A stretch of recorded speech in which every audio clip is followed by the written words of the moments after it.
Hi, I'm Rita Wilkins, also known as the Downsizing Designer. Today I want to talk to you about a really important topic that is trending right now, and it's about multi-generational households, designing that space so that everyone will love it and everyone will thrive. So did you know that there's actually 20% of the families in the United States are now living in a multi-generational home?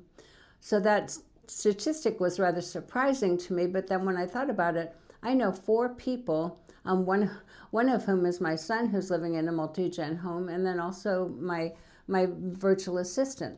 So I find that that is something for us to be looking at, and also knowing that this increasingly popular trend is reshaping how we think about home design, and for a very good reason.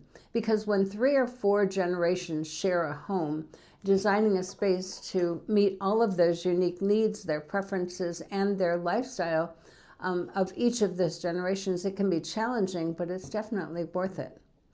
So a well-designed space that accommodates multiple generations that might include grandparents, parents, kids, and maybe even the great-grandparents can provide a supportive, nurturing environment that fosters the enduring relationships, the shared experiences, and also lasting memories. So in many ways, it makes sense, and it's also a sign of the times that we're actually living in.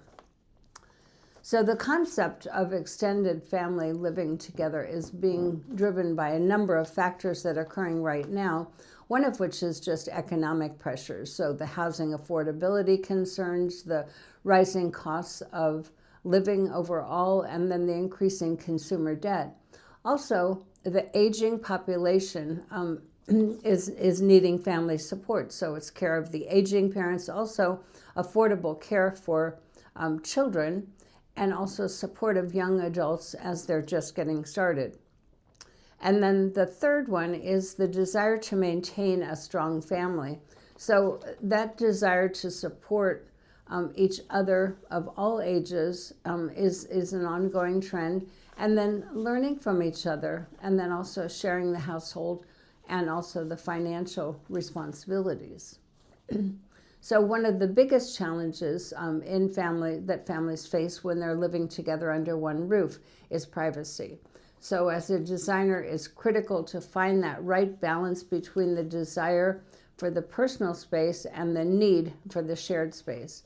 But proper space allocation provides enough room for both.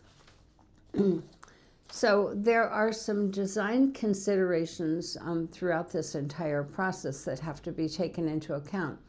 And the first one, of course, is universal design principles, which you know about probably, but it's making that home safe and accessible and comfortable for all.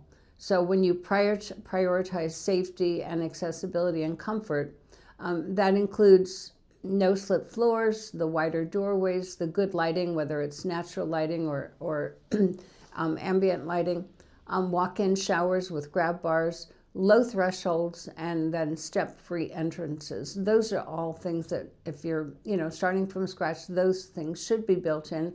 If you're renovating, there are certainly things to consider. The second one is smart home features. So incorporating easy-to-use technology and devices for all ages. So it's for safety, it's for security, it's for convenience, and also for temperature and light control. Then there's soundproofing. So when you live in a household, soundproofing is pretty critical. So applying sound absorption materials to minimize that noise and to ensure the quiet and the privacy. And then another one is multiple entrances. So this provides a sense of independence and autonomy and privacy to different generations. So an older person would want their private entrance. Older teenagers also want their private entrance. And then a command center. So this is a communication board that notes the scheduling for chores, for grocery shopping, for dinners and so forth. So that just is a coordination effort. And then there's actually 5 key spaces that we need to incorporate into multi-generational homes. The first is shared space, and that's pretty obvious, but it's the kitchen, the living room, the family room, the dining room.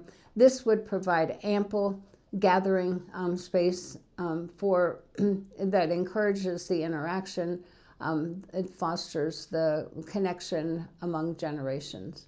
Then there's the private spaces. So this is separate bedrooms suites with bath, a first floor bedroom, perhaps for the elderly with a private entrance, and then private areas. These ensure that each generation has their personal space. And then the third is transitional spaces or zones. So these are areas like play areas, reading areas, homework areas. They're spaces that can easily be visually divided from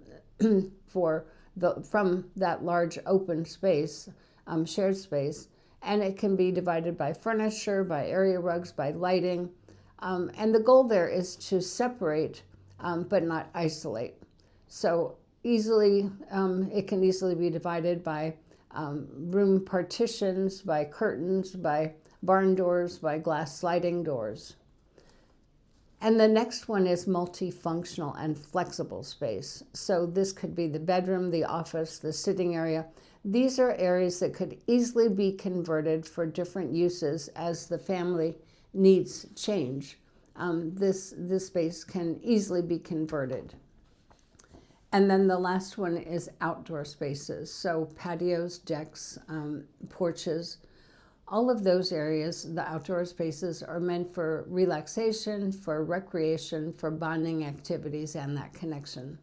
So the bottom line is that designing for multi-generational homes requires careful consideration of each unique challenge and the needs of the family members. And by incorporating all 5 of these key design features and considerations into the home, it will result in a harmonious living environment that meets the diverse needs of all generations. It'll benefit all.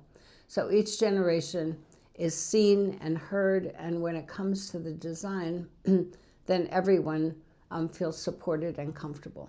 So I hope this helps. If you are considering building or renovating a multi-generational home, I do hope that these tips will help you.